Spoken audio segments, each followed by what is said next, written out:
So, you've decided you want to become a space ninja. Whether convinced by Steam, friends, or the thoughts of a crispy piece of bread, I have curated a list of useful tips and advices specifically for you. Or rather, a list of things I wish I was told when I first started playing the game. Some of the things I will mention will be more important than the rest, and I'll be emphasizing the most important stuff. Note that this list is by no means intended to cover every gameplay aspect, but rather to cover more general aspects as well as a few tips to get you over the initial hump. Warframe is a particularly broad game with a lot of choices very early, so don't be disheartened if you still have a lot of questions when you actually start playing the game. The road ahead is bumpy, but between the basic tutorials, this guide and a few trips to the wiki, I'm sure you'll be decimating the solar system in no time, like a proper ninja. Before you start playing the game, there are a few things I would recommend getting out of the way. First would be to find a list of active promo codes, as they give a nice boost early on, as well as a whole bunch of glyphs, which gives you some customization options. I don't have a list to give, as what promo codes are active change over time, so Google is your friend. But before you go too ham, know that getting too many errors will land you a 2-day IP ban, because at that point you are clearly a terrorist trying to DDoS their servers and must be purged immediately. So either stop after the first few errors and wait a day or two, or try it on a different network than the one you play on. After that's out of the way, go to the settings menu, and if you don't even lift, consider rebinding the crouch key to something else than the control key, as lesser beings are prone to repetitive strain injuries. And you will be using that button a lot, possibly even more than your primary fire. Next would be to set your matchmaking ping limit. If you know your computer is good and your network is consistent and fast both ways, you should set it as low as possible, and if you're in the other camp, set it as high as possible. Since Digital Extreme's matchmaking system is kinda poor, this will make it more likely that the best system gets to host. The next system I strongly recommend changing is to turn region chat off. Not only will this clam the continent's collective stream of conscience, it will also prevent you from receiving a chat ban for accidentally guessing a word on Digital Extreme's arbitrary list of naughty words. When you first start playing the game, you get to choose between 3 warframes. Which frame you should pick might seem like a hard question to answer, as you probably have no clue how the character, much less the game, even works, but the truth is actually quite simple. It doesn't matter, because the first frame you should set your sights on is called Rhino and isn't one of the starter frames. Instead, you have to grind for him by killing a boss called Jackal on a node called Fossa on a planet called Venus. Side note, since you have to pick one of the 3 starter frames anyway, I would recommend Excalibur. It's a pretty good jack of all trades and is all about melee, unlike the other 2, which are casters, are more niche and demand a greater understanding of the modding system. Anyway, you get to the boss by unlocking all the nodes between where you are and the boss node, with one junction in between. To unlock the junction, you need to go through the Warframe I questline by selecting the mission in the navigation menu and doing all the missions for that quest. You collect 20 mods by simply playing, though breaking containers and opening lockers speeds up the process a bit. You mod your Warframe in the arsenal, and the mods you should focus on are the ones that give you more health and shield. Once you reach the Jackal, you keep doing the mission until you have Rhino Neuroptics, chassis and systems. Then craft all those pieces in your foundry. When all the pieces are crafted, go to the market, buy the blueprints for Rhino and start crafting him. In 3 days you'll be the proud new owner of your very own Rhino, and you'll be ready to take on all of the solar system and then some. But just to be on the safe side, I have a few more general tips to make your conquest easier. The number 1 most important thing you should know is how to rank up mods. I would recommend reading the wiki article for details, but the basics are this. Different mods improve different things, have different rarities and different amount of ranks. More common mods are cheaper to upgrade than rare mods, and the cost of ranking up a mod doubles for every rank up. You rank up a mod by going to your mod menu, selecting the mod you want to rank up, choosing the rank you want the mod to be, and then confirming. The higher the mod rank, the higher the drain, but the greater the benefit as well. Once you have an upgraded mod, go to your arsenal, select upgrade and equip the mod you just upgraded. Congratulations, your equipment is now stronger than ever, and repeating this process is only gonna make it stronger still, and one day you can end up with something like this. And a few related tips. The mods you should focus on at first for your warframes are the ones that give you more health and shields, and for your guns the ones that make you do more damage and shoot more bullets. Beyond that, Google is your friend and the wiki is your lord and savior. Another tip is to get rid of the flawed mods in your inventory as soon as possible.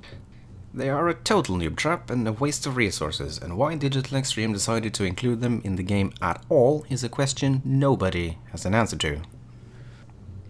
Another important mod you should get and rank up is called Vacuum, which you get by building a sentinel called Taxon.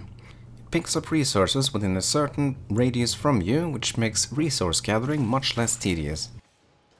You get the blueprint for Taxon by either clearing the Venus Junction on Earth, which gets you the blueprint for free, or buying from the market for 5,000 credits.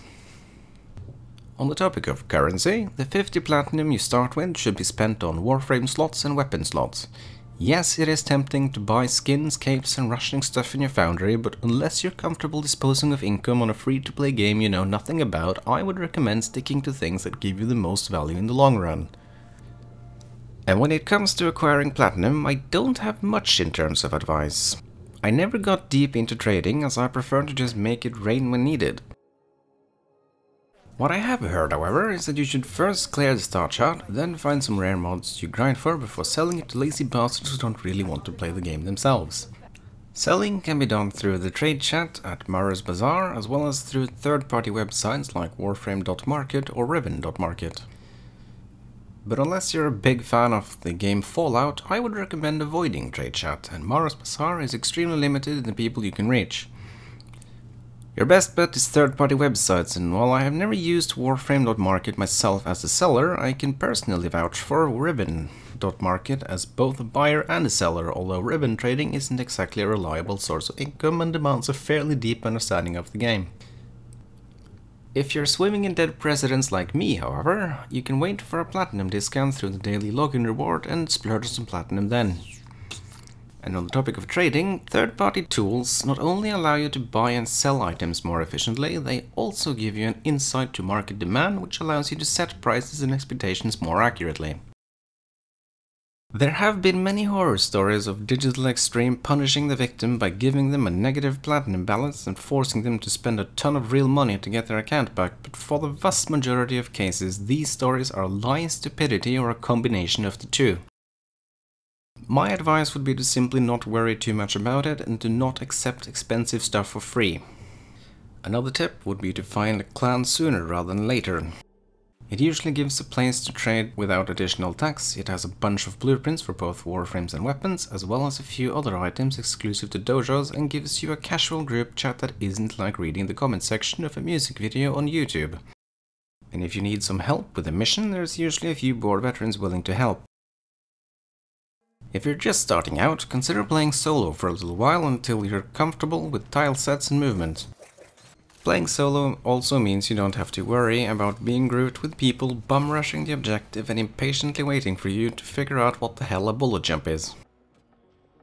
When you start playing with people, however, it is in everyone's best interest to break the party after every match, and as to why there's no setting for that is another question no one has an answer to.